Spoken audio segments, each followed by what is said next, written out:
আমরা আজকে কথা বলবো গরমকালে আপনি আপনার আদরের বাচ্চার যত্ন কিভাবে নিতে পারেন।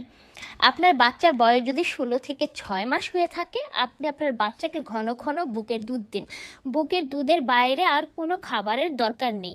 আপনার বাচ্চার বয়স যদি 6 মাসের উপরে হয়, তরল খাবার বাড়িয়ে দিন। বিভিন্ন ধরনের ফলমূল খাওয়াতে পারেন, যেমন কলা খাওয়াতে পারেন। কলা কিন্তু বাচ্চাদের জন্য খুবই ভালো একটা ফল। তাছাড়া অনেক কমপ্লেন থাকে কি যে এখন আমার বাচ্চার অনেক ঘন ঘন জ্বর হচ্ছে, পাতলা পায়খানা করছে। আপনার বাচ্চার যদি জ্বর আসে, আপনি কুসুম গরম পানি করে আপনার বাচ্চার শরীরটা মুছিয়ে দিতে পারেন। তাছাড়া প্যারাসিটামল সিরাপ খাওয়াতে পারেন 6 ঘন্টা পরে পরে। আর যদি আপনি দেখেন যে আপনার বাচ্চার জ্বরটা 102-এর উপরে চলে যাচ্ছে, সেক্ষেত্রে আপনার বাচ্চাকে আপনার প্যারাসিটামল সাপোজিটরি দিতে হবে। তারপরেও কন্ট্রোল না হলে ডাক্তারের পরামর্শ নিতে হবে। আর পাতলা পায়খানার কথা যদি বলি, আপনার বাচ্চার যদি পাতলা পায়খানা হয়, আপনাকে প্রতিবেলা পাতলা পায়খানার পরে খাবার স্যালাইন বা ওটস স্যালাইন যেটাকে আমরা বলি সেটা খাওয়াতে হবে। পাতলা পায়খানা বা বমি যখনই আপনার বাচ্চা করবে, সাথে সাথে আপনি খাবার স্যালাইন বা ওটস স্যালাইন খাওয়াবেন।